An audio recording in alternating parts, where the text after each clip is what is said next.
Hi guys, I hope you're safe and I hope that you're well. And in this week's video, I would like us to explore the 3 potential reasons of why you are having an unproductive day. I'd also like us to look at how we can turn around having that unproductive day and how we can almost save it. And with that, I've got 3 do's for you to do and 3 don'ts for you to make sure that you are not doing. So let's get on with it. Having unproductive days is going to happen. It's going to happen. But it's the way we react with that unproductive day. Now, there's at least 3 reasons, and I've only chosen 3 because I've gone with the theme of 3 on this one, but at least 3 reasons that you might be having an unproductive day. My first thing is, are you getting enough sleep? Genuine, good quality sleep.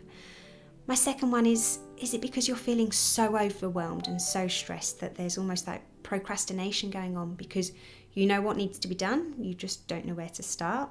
And if so, I'll put a video up about now which will be about kind of the fear of failure. That's where procrastination really can come from sometimes, is that fear of failure. And my third one is about actually when it comes to distractions. In your life, when you come to studying and doing the chores that need to be done, is it sometimes that there's just too many distractions? And if so, I want you to look at what are those distractions. So if you're in your room, if you're downstairs, upstairs, wherever you may be, what are those distractions? And if it is your phone, do something about it. Turn your notifications off. Put your mobile phone on aeroplane mode. Use a distraction app such as Forest. There's loads of other free ones. Or better still, just put your phone out of the room. If you're going to see your phone flashing because somebody's contacted you, or if you're going to see or hear it vibrate, of course you're not going to be fully able to concentrate on what you're doing because guess what? There's something better to be doing. So yeah, turn off those distractions. Better still, out of sight, out of mind. Becoming aware of the reasons of why you're having those unproductive days will actually allow you to kind of just build on that self-awareness, so hopefully you can prevent yourself from having maybe many of them, or so many of them at least. So let's look at the do's that you can actually implement and do to turn the day around. My first one is I want you to get in control.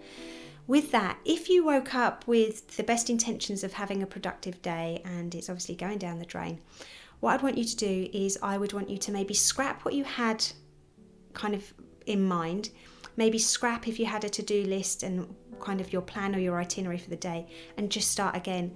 Because what might be happening is you're just getting too frustrated, too mad and angry at yourself for not being able to stick to the plan. So I would like you to actually slow down.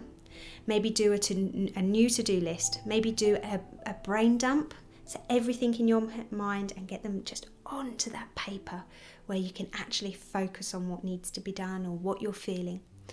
When it does come to maybe recreating a to-do list, either with pen and paper or on your phone or on computer, laptop, is I don't want you to feel overwhelmed when you're doing it.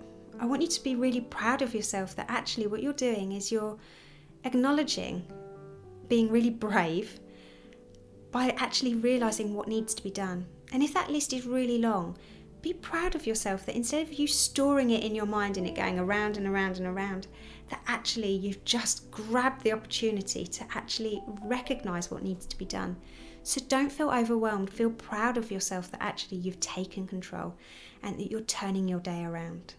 My second do is about the importance of doing one task at a time. When it comes to doing those tasks, I want you to recognise that you can only do one thing at a time. So with that, choose the most singular important task that needs to be done or chore that needs to be done and get that done, or at least start on that. Because instead of us feeling that we've got so much that needs to be done, just starting and just picking at least one, ideally the most important one, will help you turn that day around. My third to do is about the importance of changing the environment. Now, if that means that you're up in your bedroom, you've got your chores that need to be done or some studying or tasks that need to be done, with that, set maybe 5 minutes on an alarm and then blitz changing that scenery. So maybe give your bedroom a quick tidy, open the windows, maybe change things on your desk. Allow yourself the opportunity to really kind of snap out of that mood.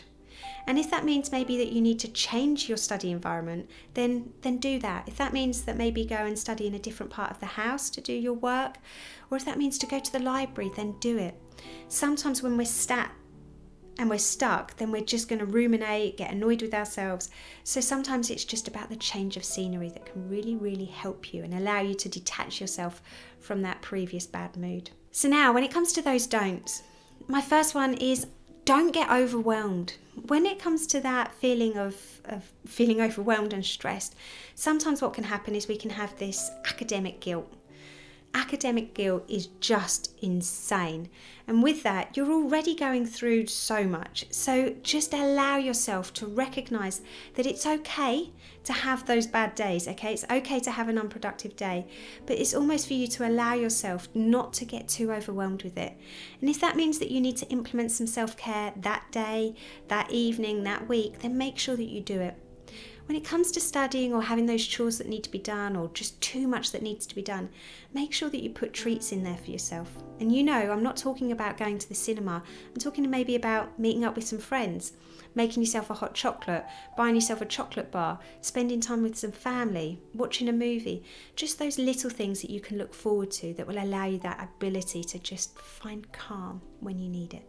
My second point is don't give up on the day completely. Just because it's not going as planned, just because we're having a pity party, because we're feeling overwhelmed, because we can't be bothered, does not mean that you have to give up on the day completely. Even if it's late afternoon or evening and it's like, what's the point? Turn it around, save it. Because if you keep on putting it off, if you keep on thinking, I'll do it tomorrow, we are going to run out of time, either with deadlines or with revision or with exams. So stop putting it off and take action and do it today. And my third and my final don't is, whatever you do, don't multitask. When we're feeling overwhelmed and our amygdala is going off at the back, that threat detector, thinking that we're in danger, whether it's actual or perceived, too much to do, can't do it. When we're multitasking, actually sometimes what we're doing is we're feeding that need to be on top and to be organised and in control. And sometimes when it comes to that multitasking, it just doesn't help. It just adds to that feeling of overwhelm. So just make sure, like in one of those do's, you just focus on one thing to do at a chance. Chance or time? I think I might change that. Focus on one thing to do at a time. So there's your do's and your don'ts. And also at the beginning we had those kind of just ones for you to explore and reflect. Don't forget that if you are struggling, we are going to have those days where we're feeling overwhelmed, sad, stressed, and that's natural. But if they're starting to clock up and you're noticing that you're feeling like it more and more, then don't forget that in the description box below, you'll notice that there's all my favourite charities and helplines that are there to support you. And I know that many people watch these videos in different countries. If I haven't listed a charity or a helpline or a support network in your country, then just let me know what country you're from and I will do my best to reach out to my contacts and find what's out there for you, so you're not on your own. Stay awesome, and I look forward to seeing you guys next week. Take care, everybody. Bye.